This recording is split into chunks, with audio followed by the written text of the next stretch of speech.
Hello, y'all. Welcome back to my channel, Ashe. Oya Gyal here. Thank you for tuning in. I just wanted to come with a video talking about my spiritual journey. I've had plenty of both clients and followers alike who've asked me about my spiritual journey, and they asked me to do a video on it. So why not? I thought I'd go ahead and do that. But yes, Ashe to the ancestors known and unknown.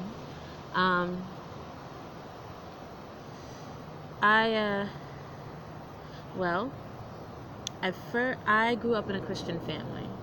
My father is a pastor, and strict Christian. Okay, strict Christian. And I want to say, I think I was in the eighth grade when I branched off into other things. Now, I've always been the type of girl who's been into fantasy, been into African lore. I'm originally from Charleston, South Carolina. So Geechee run far in my blood, far in it. And I've had, African and Geechee stories told to me since I was like yay high. I've had different parts of my family who've practiced African roots, if you will, and tried to get me in it young, but my father, being who he is, would not allow that. So needless to say, I was exposed to the world, but not as much spiritually. Okay, I was very much sheltered. I was the goody homeschool girl, very much sheltered. Okay, so yeah, around this eighth grade, that's when I started being able to branch off and try and figure out who I was, but I still had to do it behind closed doors. Like, my father couldn't know about all that. None of my family could know about all that. And I had a best friend. She was Italian, so she's very much into Italian Wicca and that branch of the Gardenian Wiccan branch. And she started talking to me about Wicca. I'd never heard of Wicca. I heard of witchcraft. I've heard of voodoo. I've heard of hoodoo. I've heard of different types of secular, Celtic witchcraft, but all that other stuff. And she mentioned Wicca, and so I went to her house one day, and she showed me all her books, all her mom's tools, everything, and that immediately sparked a thing in my brain, oh my God, this is amazing, this is beautiful, I want to be involved. So for years I was in the broom closet, really trying to discover myself without it being known what I was delving into. I was always told witchcraft was evil, and I was always told that diving into any other pagan roots outside of Christianity was, damning my soul, all that fun stuff that comes with Christianity. And I was really feeling guilty, while I was trying to learn why my heart, my entire spirit, my soul was grabbing and pulling at all of this information, this newness that I was gathering from Wicca and all these other pagan crafts. And then I felt so guilty for my Christian faith, because I'm like, oh my God, yeah, I'm living my life, my best life while I got it, but then what about my eternal life? I'm gonna be damned, So that was a very difficult time, very difficult transition, but I continued to study, I continued to grow.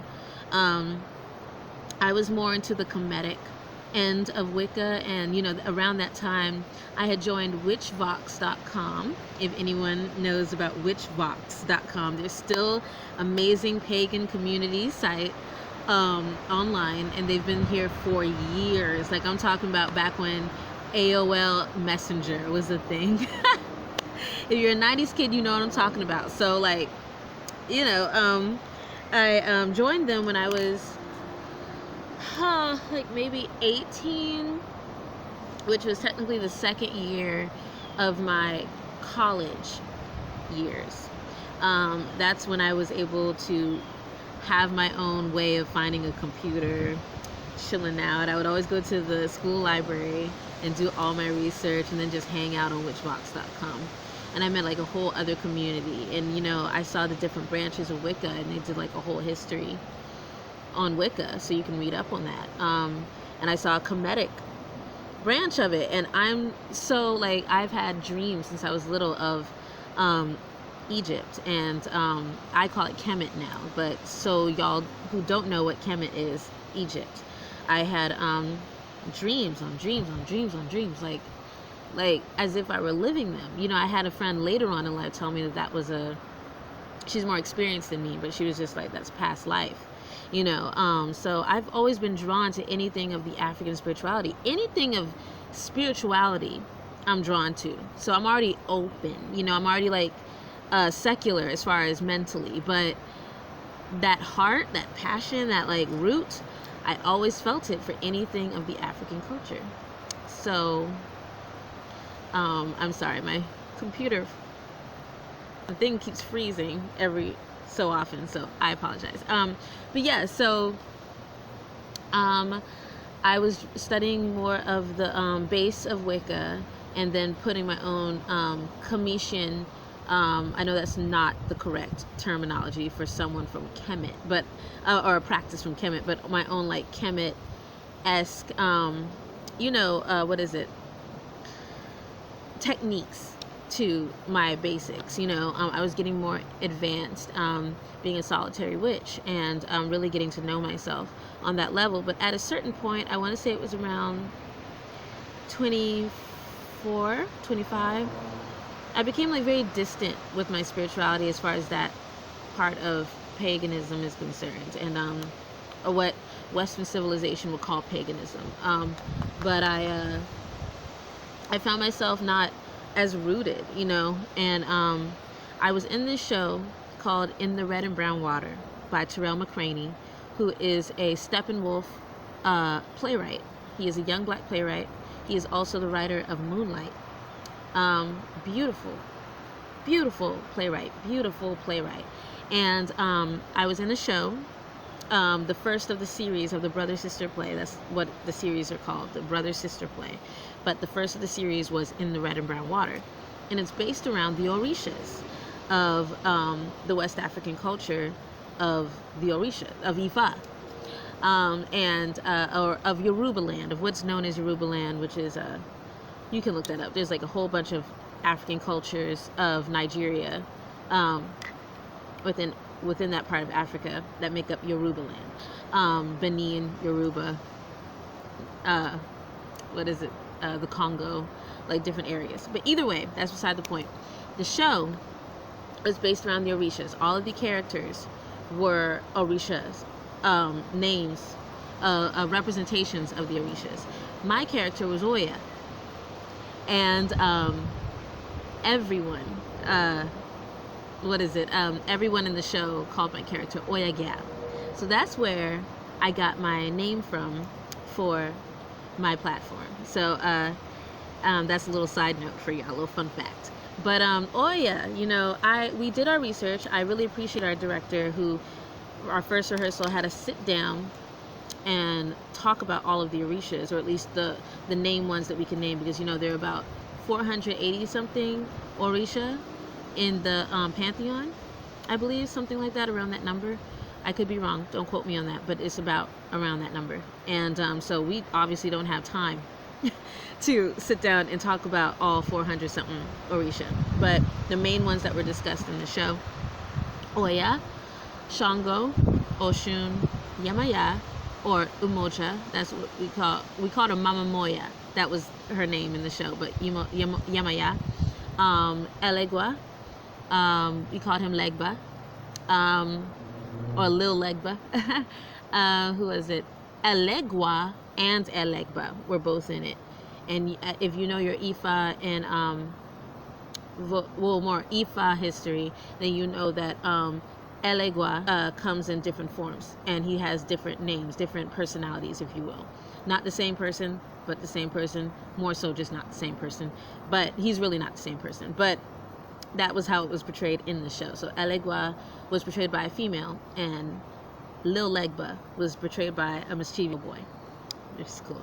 Then we had the Egungun ancestors. He was an off character, but his name was Egungun. And then you had Nia. Nia means family. Yeah, it was a really fun play. Look it up, read it. Terrell McCraney, amazing playwright. But I was Oya. As we were doing our research, I realized how connected to this character I was. It was a little freaky. So I go back and I do my own research on all of them, including Oya. And it was like something turned on in me. Like it was like I felt her. To this day I still feel her, but I felt her. And she was just like, I've just been waiting for you to be ready to notice me. It's like they purposefully stayed in my life, but kept a clear distance so that way I could genuinely want to know who they were. They're my ancestors, you know? They're our ancestors. And I remember the more I got into studying Ifa, the more I realized my family had been throwing lots of Orisha and Loa names without knowing what. I don't think they even knew. I know a good bit of them knew what they were doing, but the others, like, I feel like they didn't even know who or what they were discussing, what they were talking about. And then it, you know, now that I'm older, I clearly understand, like, it's been in my blood to go down this route. So I swear it was like a fire struck in my body, and I've been obsessed. And maybe you'd call it obsessed, but I call it passionate about Ifa, about learning everything about Ifa. There was one point, I had just turned 25 when I did that show, but there was one point. I'm 30 now. During my journey, I've been studying Ifa since I was 25, so that's 5 years now.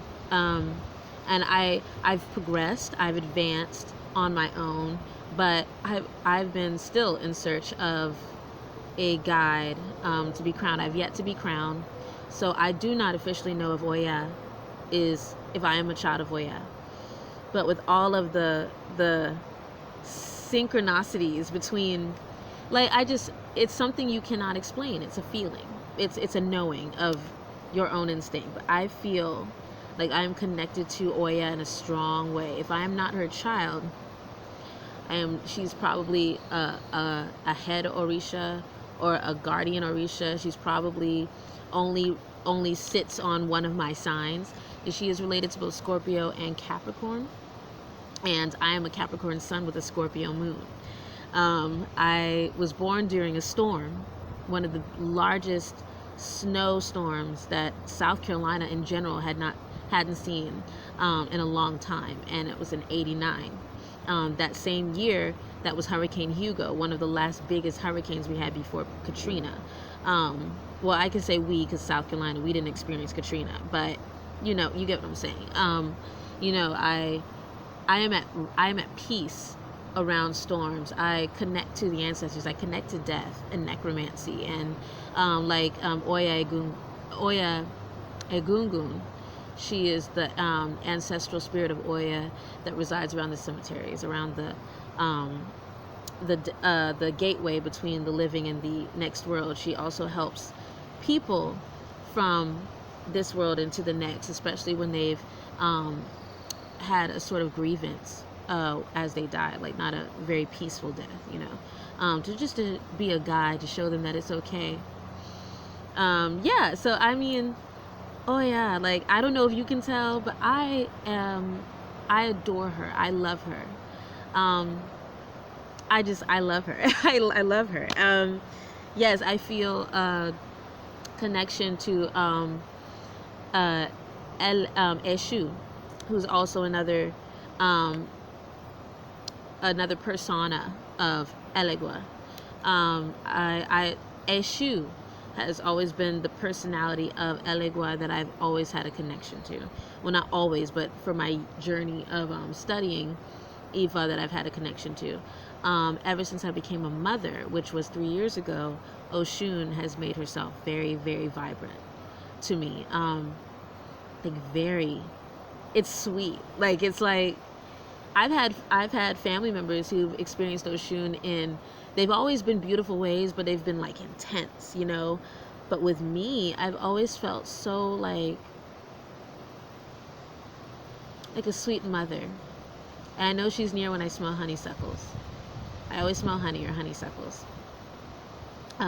Yeah, that's like a long story short of my version. I'm still on a journey, you know. As much as I know, I try to pay my knowledge forward with what I know, but I don't ever claim to be someone I'm not, and I don't ever claim to know more than I know, you know. I'm still learning, and even when I am an expert, I will always be a student. I just love to learn new things. I'm a Capricorn. I am a Capricorn. I love to learn things so that way I can always be on top of it. You can't ever tell me that I don't know shit, and if I don't know it, then I'll at least say I don't know it. I'm not going to front and try and pretend like I don't know it and then come at you and say, I knew that. And I clearly didn't know that. So, you know, I'm still a student with Ifa. There was a point, that's what I was going to say. There was a point during my Ifa journey that I branched off into Vodun. I've had family members in Vodun, and they do the basic stuff, you know, protections, a little luck and prosperity work here and there. But they never, if they did dive into anything deeper, they didn't tell me. Some of them hinted, and I won't name who, but for the most part, they didn't tell me. I was too young to understand, and if I were old enough, my dad wouldn't allow it. So there's that. But as an older woman doing this myself, I learned what I learned from my family. I learned from good research and from older, more experienced guides of mine, and ancestral meditation, you know, communication. What I know is what I know from that. Anything else, I realized while I was trying to get further and further by myself that wasn't a good idea, and I stopped, and I really backed away from the heaviness of Vodun for the most part. I still delve here and there as far as like the basics, but because I'm a student and I like to do things by the book, or at least by the lesson given, I don't mess with it too much. I do a lot of conjure with Ifa and a decent bit with Vodun, but like I said, I do what I know.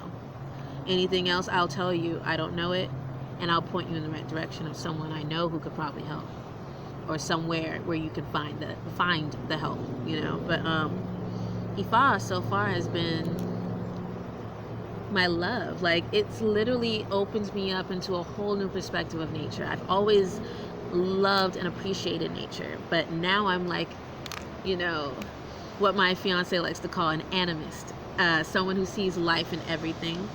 I never classified it as that. I classified it as someone as an Ifa practitioner, but it makes sense. It's the same difference. That's really just a technical term of my branch of beliefs. You know, everything has a spirit. We come from it, and it comes from us, vice versa. It's a whole big cycle of energy, and I feel that. Like, that's all me. I feel all that, you know. I believe in an ultimate God, but I believe in Olodumare. I believe in the different forms of nature, but I believe in the Orisha. You know, I believe all of them are a part of me. Like, this wind has just started picking up. Like, they know I'm talking about them. They know it. Yes.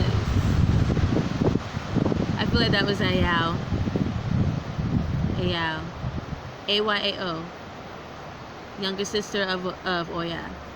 Oya is of the winds, change, and storms. Like drastic storms. Ayao is like sand wind, like not really sand wind, but like, she's like, what is it? I guess why I said sand wind is I said she is of the earth, of like the earth storms, whereas Oya comes down with like a mix of the water and she's like, Ayao is like the tornado next to Oya's Hurricane. That's like the best way I know how to explain it. But yeah, so I I feel my ancestors hard, especially within the past 7 years when I've lost a lot of them. They've been with me, especially when they've gifted me Omari. Like, they have been with me. I don't know if I could talk too much about it without crying, but they've been with me. And ever since, it's like the Orisha have picked up. I feel like Oya has been with me since day one, as far as my awakening into this type of spirituality, this branch of it. I feel all of them have been with me since my birth, but I feel like Oya has been there ever since I woke up, and ever since new Orishas have been picking up. I want to say the time I picked up Vodun pretty hard, so that was like maybe a few months after I had Omari in 2016. Eshu, he started coming around a lot, and I worked a lot with him, because you have to speak to your ancestors before you can speak to Eshu or Elegua, and then you have to speak to Elegua, aka Eshu, before you speak to the other Orisha, because he's the gateway between them. Just like Jesus in the Christian faith, Eshu is literally in Jesus' name. Jesus, you can only speak to him. You can speak to Mary. Mary is like that gateway between your ancestors and Jesus. When you speak to Jesus, you can speak to the angels. When you speak to the angels, you can speak to God. So it's like that little hierarchy thing going on. You know, the Christians took it, but whatever. That's a whole nother story. But in Ifa belief, Eshu, it's literally like I had so many choices and opportunities at hand, but at the same time, so many doors were slamming in my face. I just had a baby. I felt so desperate. I felt so sad. And he just appeared. And he appeared as a older gentleman.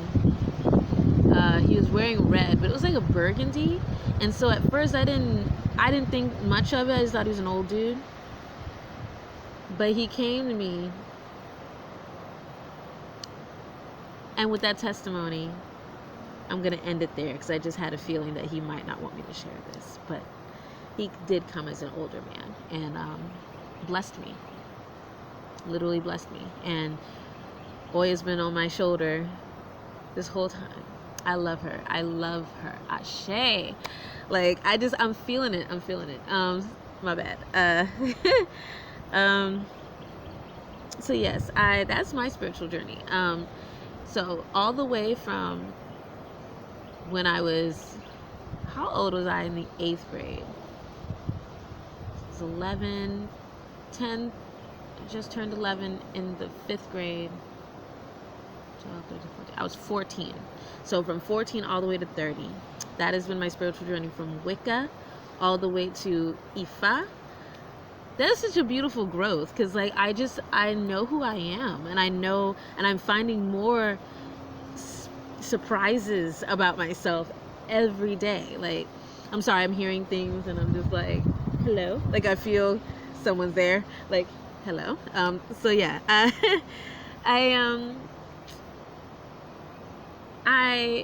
hooray, I feel like it's going to happen, if not this year, then the beginning of next year. But I'm going to do everything in my power to get crowned this year.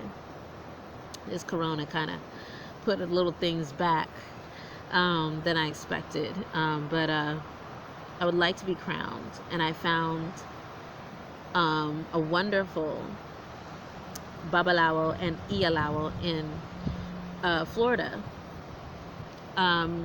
who I reached out to and checked in with them. And soon, we've been keeping in contact, but soon this will happen. You know, I had to get everything together, get all my ducks in a row, and it's almost there. You know what? Forget. I'm not even saying next. It's happening this year. I don't care. It's going to happen this year. I'm going to be crowned, and I'm going to know, you know, which Orisha is really guiding my life. You know, so let me know if this video resonated with you, as far as like, you know, spiritual journeys. We're all going through it, you know.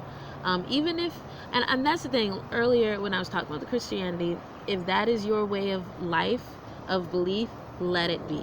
let it be, as long as you know that there's a bigger, more divine purpose for you in this world. You know, however, whatever track you take to finding that, just know it's beautiful. It is a beautiful journey, and we're all going through it. We're all like trying to figure out, is this really me? Are the practices of my parents and of my ancestors really something I want to go down? You know, this is you, and you living your best life while you have it now, as I am. And I just say, if you do choose Ifa, Ifa is the way to go. That's homeland right there. You know, that's homeland. That's ground zero, like, as far as me. That's but yeah, that's those are my experiences, and I don't regret one bit of it. One bit of it. I don't think I'd change a thing, except for maybe having a family who's a little more open to it, but at the same time, that's what made me who I am, so I can't regret a thing. So yeah, so that's my spiritual journey. Let me know about yours. Tag me in some. I'd love to hear them. I support everyone with their way of life and their journey, as long as you don't push it on other people. That's all there is. Don't push your beliefs on other people. But outside of that, I would love to hear them. So let me know. Thumbs up this video if you loved it. Follow me. Subscribe to my channel. Hit the bell so you can get more notifications. And follow me on all my other platforms so you can see what I'm up to. I am a mommy of one, Omari, my son, literally my son. And I am fianced, and we all live here in Georgia, enjoying the Georgia peach sun. Yeah, just hit me up. I'm here. Let me know how this video made you feel. I hope it inspired you to live your life and enjoy it every step of the way. Spirit led you here for a reason. I love you guys. Ashe.